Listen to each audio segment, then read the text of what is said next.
Everyone wants a commanding presence, but no one tells you what it really costs. Not the perfect outfit, not the right words. It's your willingness to face rejection, exposure, even hate, and still stay open and grounded. If you can't allow those feelings, you'll find yourself shrinking, over-explaining, or burning out. Today, we're going to talk about the real work behind a commanding presence and why it's so worth it.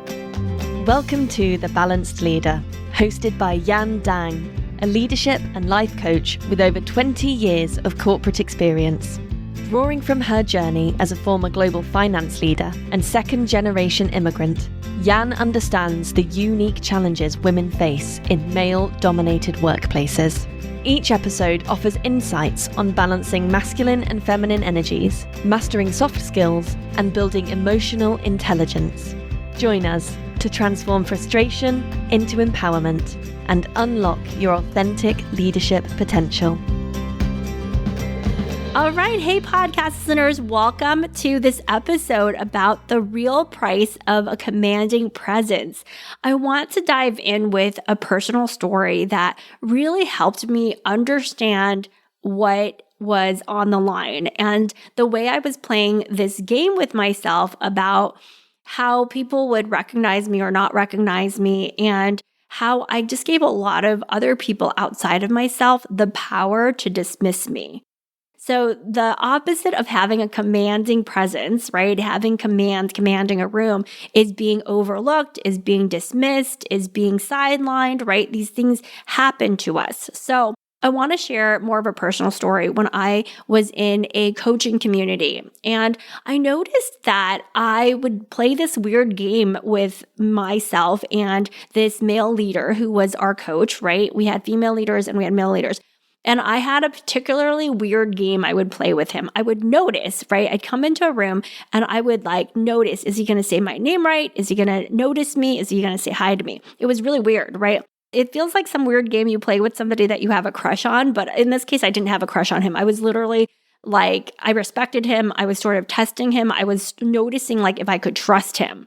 And I would come into rooms. Sometimes he would say hi to me, notice me, give me eye contact, and I would feel noticeable and I would feel more open to sharing. And of course, in this coaching group, one of the things that it really talked about is having vulnerable and honest conversations with people. That's the learning and growing, right? And so for me, his name was Kevin, and I said, Kevin, I notice sometimes you say hi to me and sometimes you don't. And it hurts my feelings when you don't say hi to me. I feel like you're dismissing me.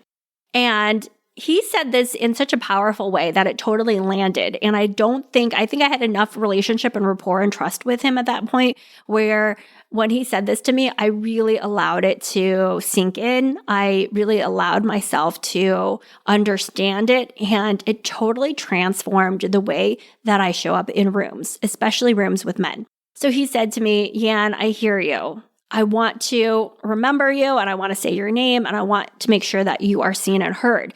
At the same time, there is a way that you make yourself dismissible or overlooked. And I just thought about that for a second and I thought, wow, what is that? Is there a way? And I would think, yes, there is. I'm almost testing him. I would show up. I wouldn't take up a lot of space. I would be small. And I don't know if I was doing it consciously, but it was almost like I was scared of the spotlight. I was scared of exposure. I was scared of taking up space and then being rejected. It's almost like this weird game that it's like, if they don't see me, I can just blame them. Versus if I show up in a big way and they still don't see me, then do I blame myself or do I blame them? Or do I feel vulnerable because I tried to go for the attention and I didn't get it?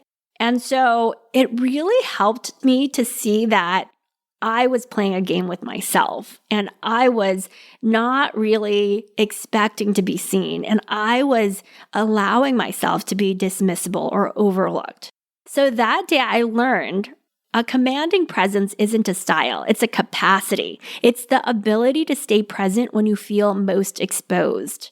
And it changed the way that I showed up in rooms. It changed the way that I, instead of unconsciously testing if men would remember me or not, or authority figures would remember me or not, I took on the responsibility myself. And I learned that I can be somebody who's not dismissible.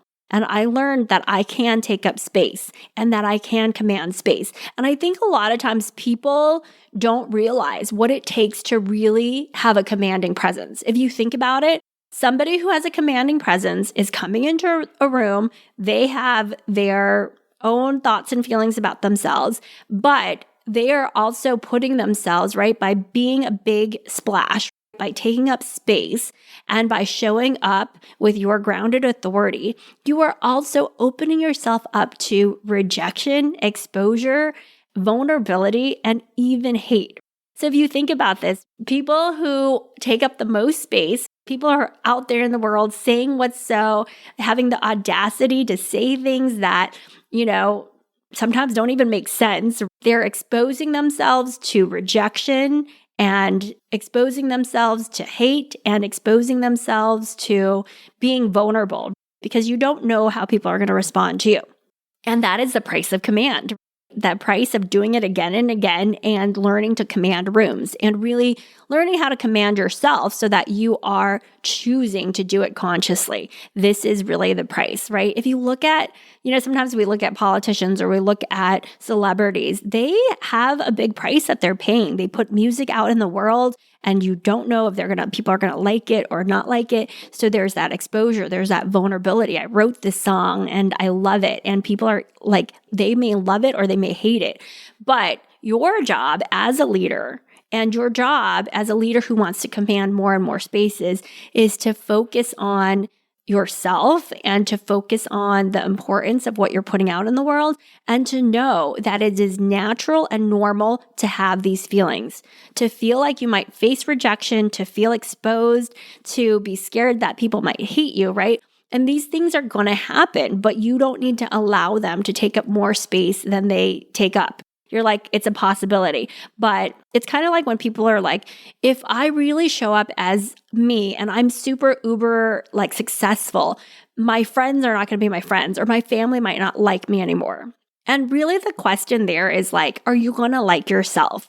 Are you going to love yourself no matter what? Because that is also something that you need to learn how to do if you are going to command more spaces. You need to have your own back, right? The reality is people are not always going to have your back, but you've got to have your own back.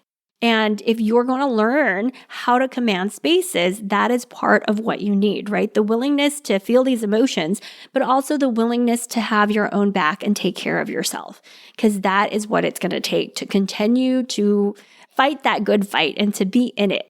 So I want you to notice for yourself, what would it take for you to take up that space? Because the reality is if people don't like you for how you're showing up more authentically with bigger capacity, with bigger power, with more success, then the reality is they only liked you for that version of yourself that was right there and then. They don't like you for the version of yourself that's expansive. And you get to decide, right? What is most impactful for you. You have this one life. You have this ability to make life what you want it to be.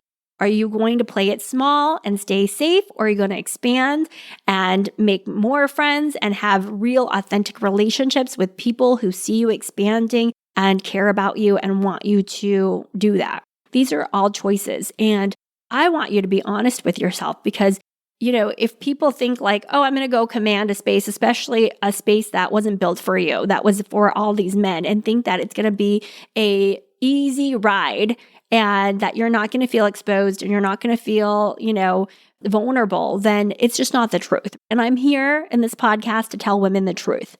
And the truth is, that most people think presence is about being polished, sounding confident, looking perfect.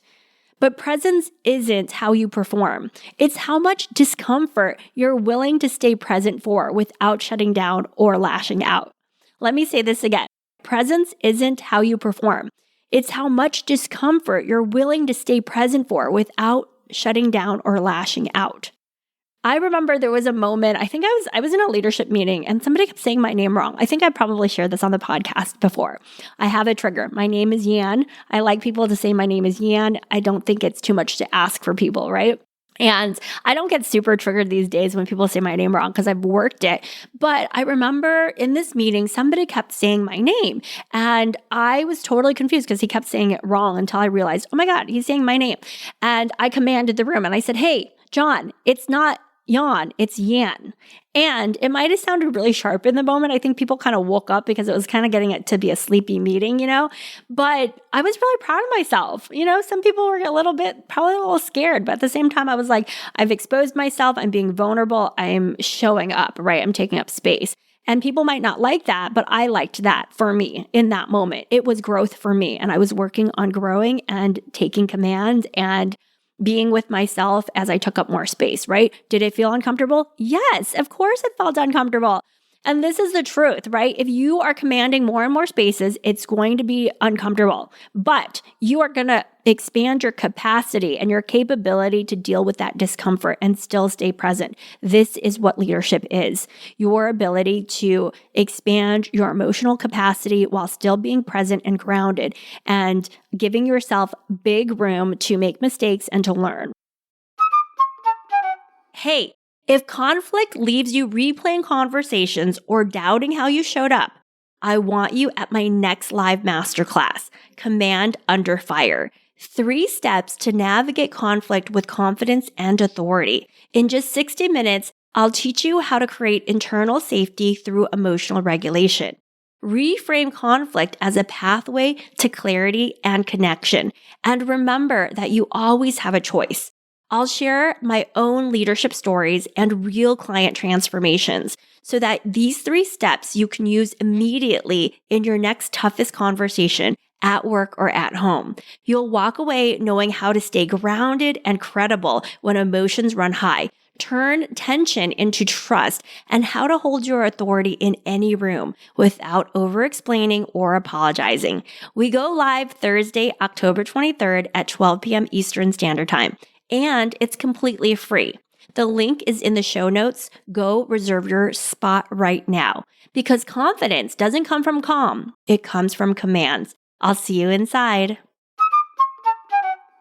Let's talk about the 4 discomforts you must allow. Number 1, rejection, being cut off in meetings, your idea being dismissed. You've got to learn how to stay anchored and clear rather than spitting out and thinking that rejection means something crazy about you, that you don't belong, that, this room wasn't ever meant for you, that, other people, have so much more power than you, right? You've got to watch your stories that you tell yourself. So when I used to get a cutoff in meetings, there might be a bit of drama and upset, but then I learned that wow, other people are getting cut off too. This man's getting cut off as well. Wow, this guy's cutting off this other guy, right? I took it less personally. And I was like, look, somebody can cut me off and I can feel rejected, but I can still come back from that. The last episode that you heard about coming back from cutoffs, right, is really about being grounded, feeling hurt and angry, and still coming back. Rejection is part of it. People who expect it to be easy, people who expect that people are just going to love your idea, they're in for a long ride, and it can lead to burnout because there are expectations of what it takes to command rooms to make this impact, right? If their thought is always like, this is exhausting, this is too hard, it wasn't meant to be this hard, right?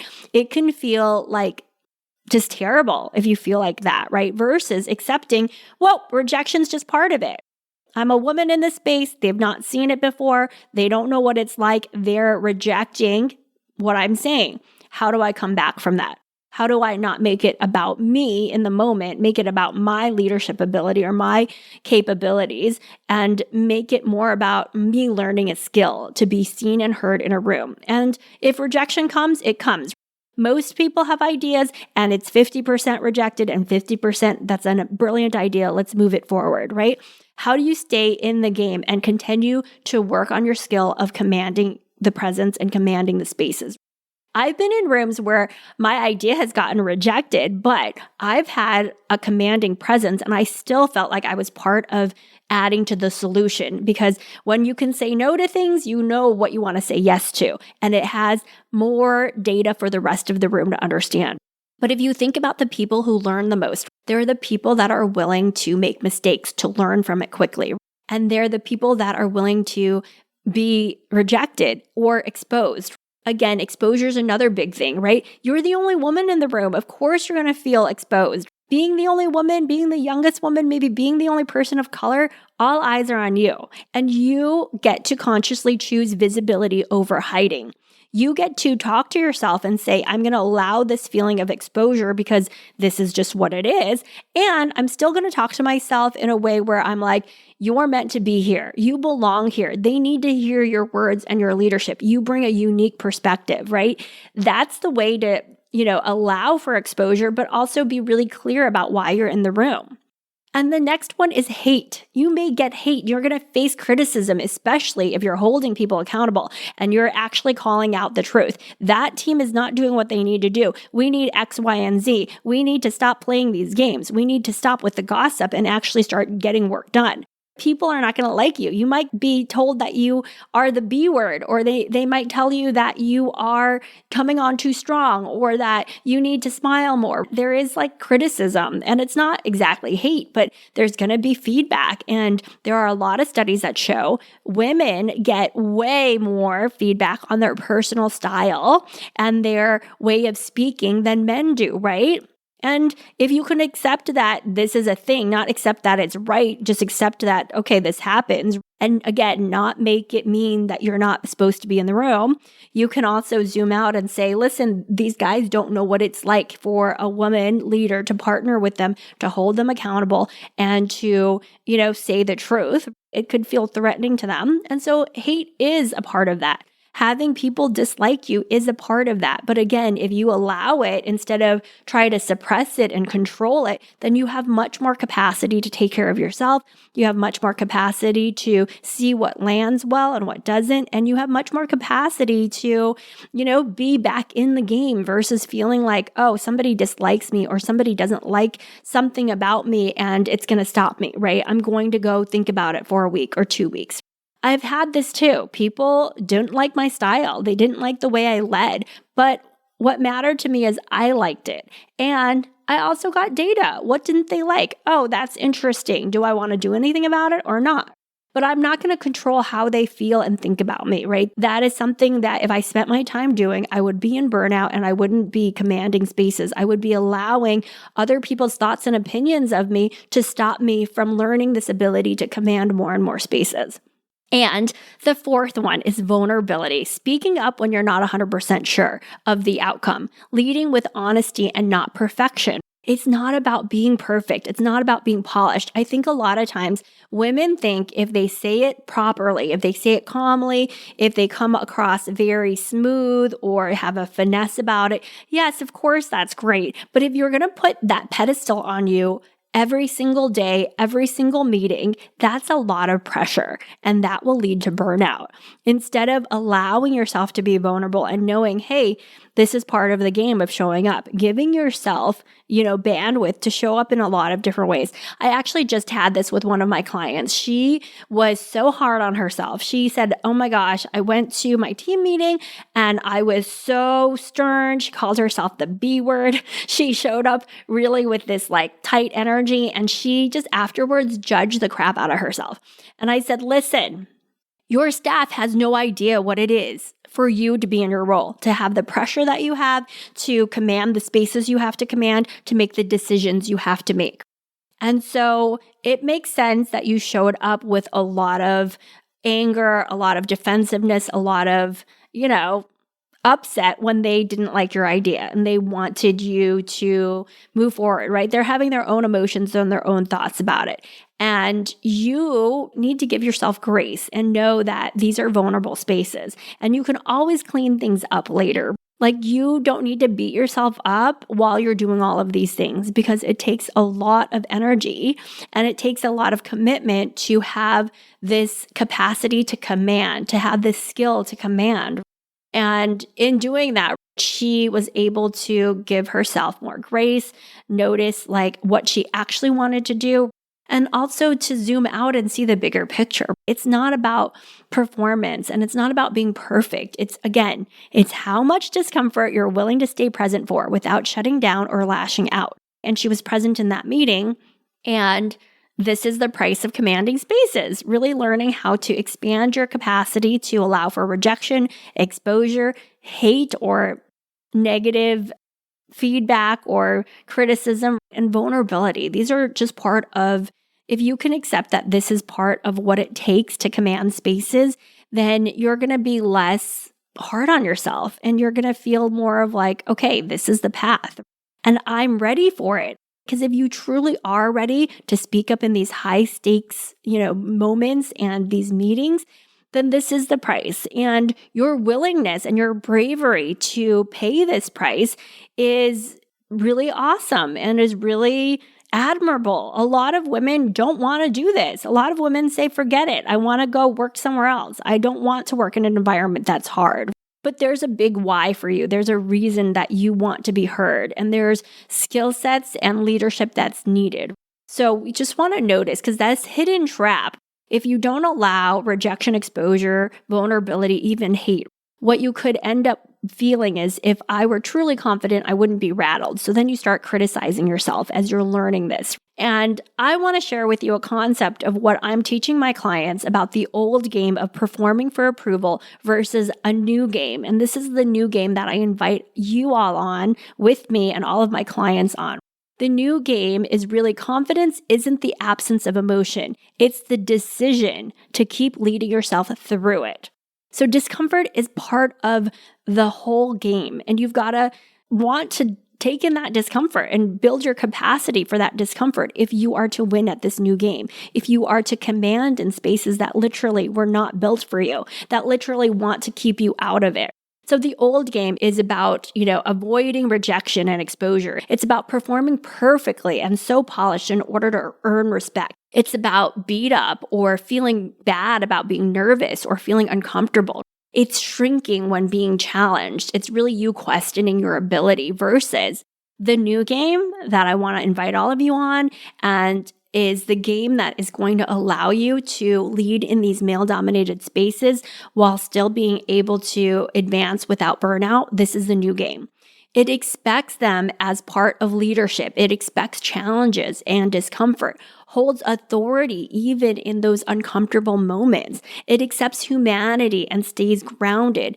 And it is really about you giving yourself power and approval before anyone else. The old game is waiting for other people to approve of you, to create safety for you. The new game is self-empowered leadership, is staying visible and grounded in yourself. So in order to really build this capacity, I want to offer you 3 usable steps. Number 1, name the feeling. Is it rejection, exposure, vulnerability?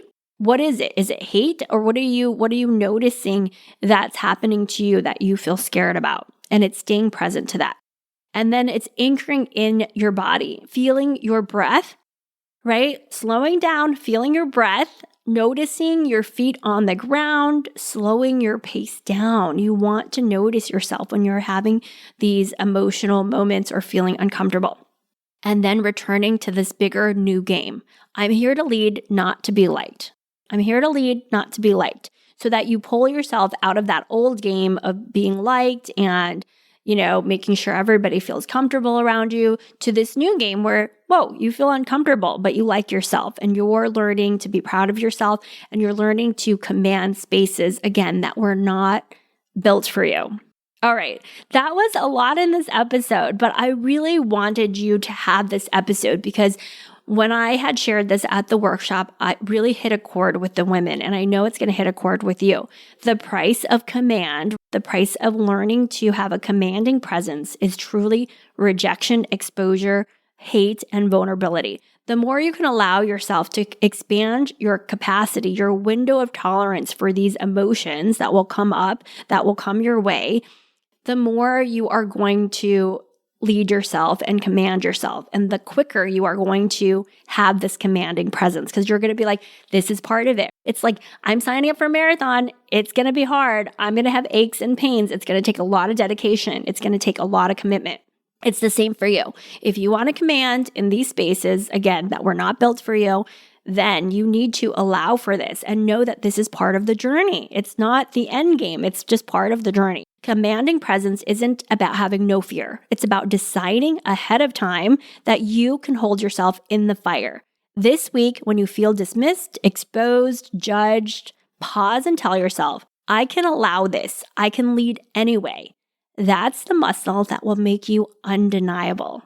All right, friends, I hope you got a lot out of this episode. Listen to it again. Let it sit and sink in, especially in those moments when you start beating yourself up or judging yourself. There's a high price to command, and you are more than capable of paying that price, and how worth it is for you to change the face and feel of leadership forever, and for you to show up as the type of leader that can command in these spaces. All right, I will see you next week. Have a beautiful week. Thank you for being a part of the Balanced Leader community. We hope you found today's episode inspiring and actionable. For more resources and to connect with Jan, visit us at aspire-coaching.co. Until next time, keep leading with confidence and purpose.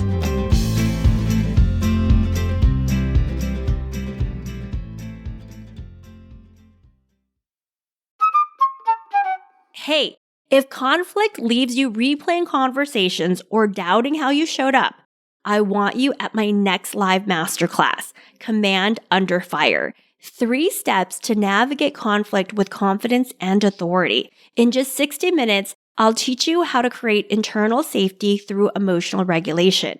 Reframe conflict as a pathway to clarity and connection. And remember that you always have a choice. I'll share my own leadership stories and real client transformations so that these 3 steps you can use immediately in your next toughest conversation at work or at home. You'll walk away knowing how to stay grounded and credible when emotions run high, turn tension into trust, and how to hold your authority in any room without over-explaining or apologizing. We go live Thursday, October 23rd at 12 p.m. Eastern Standard Time. And it's completely free. The link is in the show notes. Go reserve your spot right now, because confidence doesn't come from calm. It comes from commands. I'll see you inside.